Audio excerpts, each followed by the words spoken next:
दोस्तों, आज मैं फिर एक बार नई परख के दर्शकों को सीधा संबोधित करने वाला हूं। हमेशा की तरह मेरी बात बिना किसी लाग लपेट के, बिना किसी हेर-फेर के सीधी और सटीक होगी। आज मैं एक बेहद संगीन विषय पर आपसे चर्चा करूंगा। ये सब हमारे, आपके लिए, इस देश के लोकतंत्र के लिए, इस देश के लिए, इस राष्ट्र के निकटतम और दूरगामी भविष्य के लिए बहुत ही महत्वपूर्ण बात है। मैं आपको ये बताऊंगा कि हमारे देश के लोकतंत्र और सत्ता पर एक गैर संवैधानिक शक्ति किस तरीके से काबिज हो गई है। इससे पैदा होने वाले खतरे क्या-क्या हैं और इस सूरत में हमारा फर्ज क्या बनता है। कल 2 अक्टूबर था। सारे देश में और प्रत्येक सामाजिक राजनीतिक संगठन ने कल गांधी जी की जयंती मनाई। लेकिन अपवाद स्वरूप एक जगह ऐसी थी और एक संगठन ऐसा था जहां गांधी जयंती का कोई उत्सव नहीं हुआ। ऐसी बात नहीं कि वहां कोई जश्न मना, पर वह बापू के जन्मदिन का जश्न नहीं था। यह संगठन था राष्ट्रीय स्वयंसेवक संघ। वह जगह थी संघ का नागपुर में रेशम बाग स्थित उसका केंद्रीय मुख्यालय, और वहां मनाया गया जश्न था संघ के अपने शताब्दी वर्ष का। कोई गलतफहमी न रहे, इसलिए यह स्पष्ट कर देना जरूरी है कि आरएसएस ने गांधी जयंती पर कोई अलग या स्वतंत्र कार्यक्रम आयोजित नहीं किया, बल्कि इस दिन को अपने स्थापना दिवस के मुख्य समारोह में केवल एक उल्लेख के रूप में सीमित कर दिया। सरसंघ के सरसंघ चालक संघ के सरसंघ चालक मोहन भागवत ने 2 अक्टूबर को नागपुर के रेशमबाग मैदान में आयोजित आरएसएस के विजयदशमी समारोह, जो संगठन का 100वां स्थापना दिवस भी था, के दौरान सिर्फ इतना कहकर राष्ट्रपिता बापू के प्रति अपने कर्तव्य की इतिश्री कर दी कि आज अंग्रेजी कैलेंडर के मुताबिक महात्मा गांधी का जन्मदिन है। कार्यक्रम का फोकस आरएसएस के शताब्दी वर्ष पर ही बना रहा। उपलब्ध जानकारी के अनुसार संघ ने गांधी जयंती पर देश भर में कोई विशेष कार्यक्रम नहीं आयोजित किया। न सभाएं की, न भजन कार्यक्रम किए, न कोई श्रद्धांजलि समारोह हुआ, कुछ नहीं हुआ। दोस्तों, आप कह सकते हैं कि इस बार इत्तेफाक से 2 अक्टूबर और संघ का शताब्दी वर्ष समारोह एक ही दिन पड़ रहा था। शायद इसलिए ऐसा हो गया होगा। तो क्या वैसे हर साल संघ गांधी जयंती मनाता है? रिकॉर्ड देखिए, पता लग जाएगा। पिछले साल जब शताब्दी वर्ष एक साल दूर था और विजयदशमी भी 2 अक्टूबर को नहीं थी, संघ ने 2 अक्टूबर को कोई उत्सव आयोजित नहीं किया था। बस इसी तरह से 5 अक्टूबर को विजयदशमी के अवसर पर केवल उल्लेख करके काम चला लिया गया था।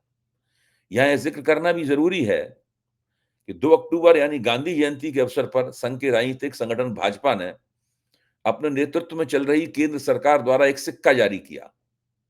इस सिक्के में भी गांधी जी का कोई उल्लेख नहीं था, बल्कि उसकी जगह वह सिक्का भी संघ के स्थापना दिवस को समर्पित था। सिक्के में संघ के स्वयंसेवक भगवा ध्वज को प्रणाम करते हुए दिखाए गए हैं और प्रतिदिन संघ की शाखा में फहराए जाने वाले इस ध्वज को भारत मां थामे हुए दिख रही हैं। यानी बजाय इसके कि भारत मां के हाथ में राष्ट्रीय ध्वज तिरंगा थमाया जाता, इस सिक्के में तिरंगे की जगह संघ के ध्वज को दे दी गई। दोस्तों, इस बात का मतलब निकालना जरूरी है। क्या मतलब निकलना चाहिए इसका? क्या यह सब यूं ही किया गया है, जिसे हमें नजरअंदाज करके रोजमर्रा के कामकाज में व्यस्त हो जाना चाहिए? अगर हम ऐसा करेंगे तो यह एक ऐसी गलती होगी जिसके लिए हम सबको निकट भविष्य में ही पछताना पड़ सकता है। यह मैं बात 2 कारणों से कह रहा हूं। संघ का रवैया हमेशा से राष्ट्रीय ध्वज और महात्मा गांधी के प्रति न केवल संदिग्ध रहा है, बल्कि अतीत में भी वह इन दोनों के प्रति अपनी गहरी अरुचि व्यक्त करता रहा है। वह इन दोनों को हिंदू विरोधी मानता है। 14 अगस्त 1947 को, यानी आजादी मिलने के एक दिन पहले, संघ के तत्कालीन सरसंघ चालक गोलवलकर ने अपने पत्र ऑर्गेनाइजर में लिखा था कि जो लोग किस्मत से सत्ताधारी हो गए हैं, वे भले ही हमारे हाथ में तिरंगा थमा दें, लेकिन हिंदुओं द्वारा न इसे कभी सम्मानित किया जा सकेगा, न अपनाया जा सकेगा। 3 का आंकड़ा ही अपने आप में शुभ है, और एक ऐसा झंडा इसमें 3 रंग हो, बेहद खराब मनोवैज्ञानिक असर डालेगा और देश के लिए नुकसानदेह साबित होगा। दोस्तों, इसके उत्तर में सरदार पटेल ने जो कहा, उसे भी इस मौके पर याद कर लेना जरूरी है। पटेल ने कहा था कि गोलवलकर को हिंदू धर्म के बारे में कुछ नहीं पता है। हिंदू धर्म के मुख्य देवता 3 ही हैं, ब्रह्मा, विष्णु और महेश। यहाँ तक जहाँ तक गांधी जी का सवाल है, संघ ने गांधी के नेतृत्व वाले स्वतंत्रता आंदोलनों जैसे कि असहयोग आंदोलन, नमक सत्याग्रह और भारत छोड़ो आंदोलन में कभी भाग नहीं लिया। बात केवल इतनी ही नहीं है, जिस समय आजादी की लड़ाई चल रही थी, संघ की उससे उससे दूरी के पीछे एक राजनीतिक समझ थी, जिसका उल्लेख करना यहाँ जरूरी है। विजय त्रिवेदी ने अपनी पुस्तक संघम शरणम गच्छामि में संघ की इस राजनीतिक मानसिकता की जानकारी दी है कि जिस समय आजादी की लड़ाई अपने चरम पर थी और ऐसा लग रहा था कि सत्ता हस्तांतरण नजदीक आ रहा है, पंजाब के फगवाड़ा में आयोजित किए गए एक संघ शिक्षा वर्ग में एक स्वयंसेवक ने सरसंघ चालक गोलवलकर से एक प्रश्न किया। प्रश्न यह था कि आजादी के बाद संघ की क्या भूमिका होगी। इसके उत्तर में सरसंघ चालक का कहना था कि क्या तुम्हें लगता है कि अंग्रेज देश छोड़कर चले जाएंगे।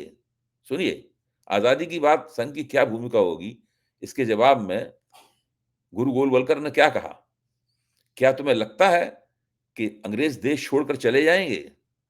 इसके बाद गोलवलकर ने यह भी कहा कि जिन लोगों को सत्ता सौंपी जा रही है, वे 2 महीने भी सरकार नहीं चला सकते और फिर वे अंग्रेजों से कहेंगे कि आप लौट आइए और सरकार चलाइए।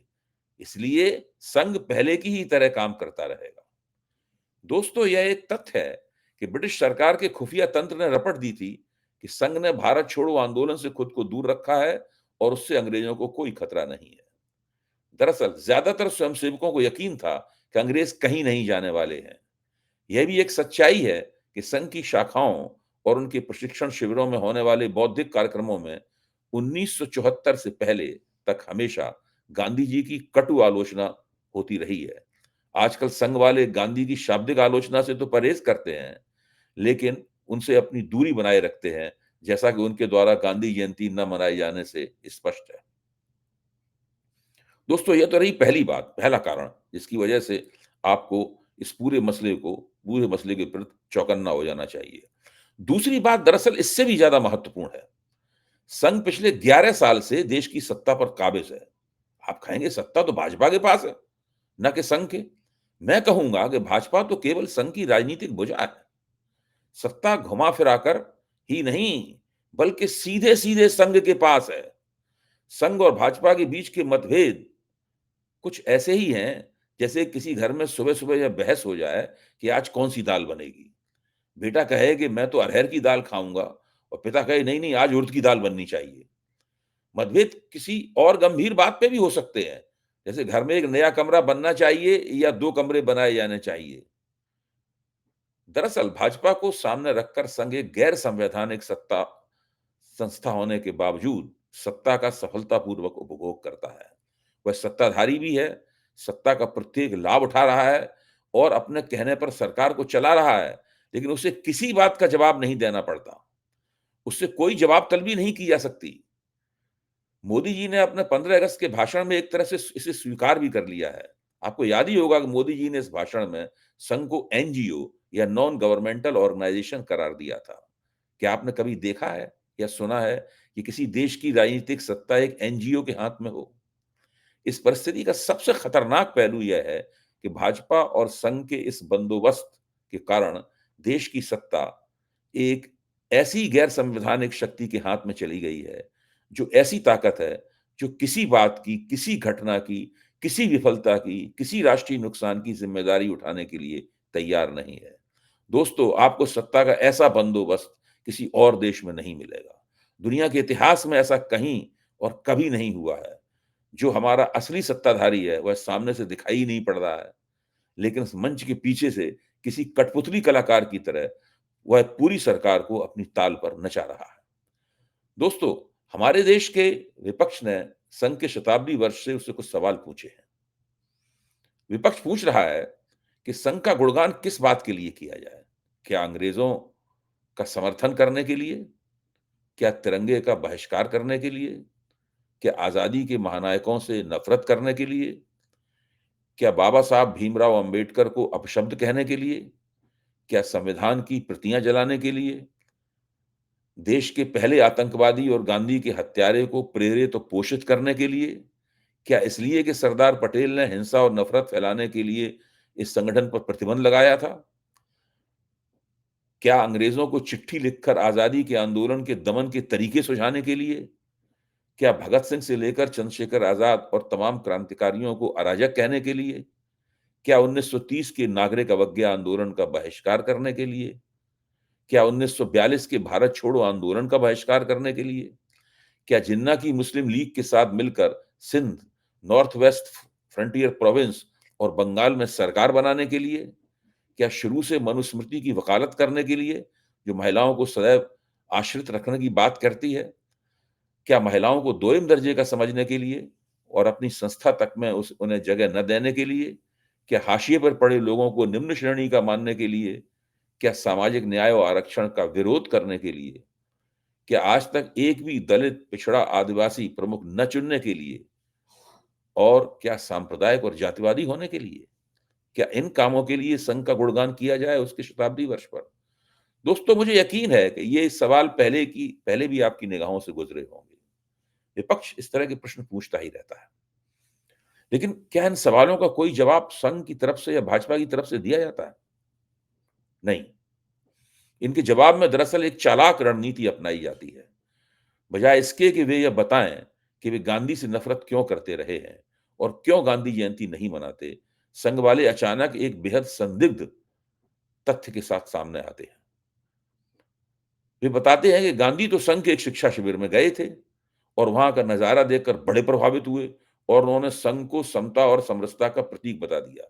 अभी मोदी जी ने जो भाषण दिया है, मोदी जी ने भी इसी हथकंडे का इस्तेमाल किया है। इसी तरह का एक झांसा सरदार पटेल के बारे में दिया जाता है, जबकि हम जानते हैं कि पटेल की निगाहों में संघ नफरत और हिंसा का उद्गम था। देखने की बात यह है कि अगर अटल बिहारी वाजपेयी की 6 साल सरकार को जोड़ लिया जाए, तो संघ को सत्ता में 17 साल पूरे हो चुके हैं। लेकिन आज तक संघ एक भी स्वतंत्र और निष्पक्ष इतिहासकार या अनुसंधानकर्ता को इन सभी संदिग्ध तथ्यों की तस्दीक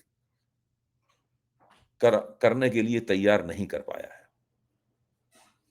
संघ की जो भी तारीफें की जाती हैं, वे या तो भाजपा के नेताओं द्वारा की जाती हैं या फिर संघ से प्रत्यक्ष रूप से जुड़े कुछ बुद्धिजीवी प्रतीत होने वाले लोग इस तरह की बातें करते हैं। कभी भी कोई भरोसेमंद व्यक्ति या हस्ती आपको ऐसी बातें करते हुए नहीं मिलेगी। दोस्तों, लोकतंत्र की रक्षा का सबसे पहला उसूल यह है कि उसे गैर संवैधानिक सत्ता केंद्रों से बचाया जाए। ऐसी तमाम शक्तियों पर कड़ी निगाह रखी जाए, उनका लगातार विरोध किया जाए, उनकी लगातार पोल खोली जाए, जनता की निगाहों में उनके असली इरादे स्पष्ट किए जाएं। जैसा कि मैंने अपनी इस सीधी बात में दिखाया है कि इस समय देश का सबसे बड़ा, देश का ही नहीं दुनिया का सबसे बड़ा गैर संवैधानिक सत्ता केंद्र राष्ट्रीय स्वयंसेवक संघ है। उस गांधी जयंती पर जिसे संघ लगातार मनाने से इनकार करता रहा है, हमें एक संकल्प लेना चाहिए। हमें संकल्प लेना चाहिए कि हम इस कथित एनजीओ की किसी भी दुरभिसंधि, साजिश या छल को कामयाब नहीं होने देंगे। हम मांग करेंगे कि इसकी गतिविधियों की जांच के लिए एक स्वतंत्र राष्ट्रीय आयोग स्थापित किया जाए, जो उसके जन्म से लेकर राष्ट्रीय आंदोलन में इसकी भूमिका से गुजरता हुआ, इसके सत्ताधारी समय पर कड़ी निगाह डालता हुआ सारे तथ्यों का उद्घाटन करे, देश के सामने अपनी विस्तृत रपट रखे, ताकि संघ द्वारा अपनाए गए सभी हथकंडों, सभी छलों से इस देश के लोकतंत्र को बचाया जा सके। आज इतना ही। धन्यवाद। दोस्तों, अगर आपको नई परख का यह स्तंभ सीधी बात पसंद आता है या नई परख पर प्रस्तुत किए गए अन्य कार्यक्रम आपको अच्छे लगते हैं, आपको लगता है कि इन कार्यक्रमों से देश की राजनीति और अन्य घटनाक्रम के प्रति आपकी समझ बढ़ रही है और आप उससे सहमत हैं, तो आप इसे सब्सक्राइब करें और दूसरों को भी इसे सब्सक्राइब करने के लिए प्रोत्साहित करें। अपनी टिप्पणियाँ दें, अपनी आलोचनाएँ करें, अपने सुझाव दें, ताकि हम लोग अपने काम को और बेहतर ढंग से कर सकें। एक बार फिर धन्यवाद।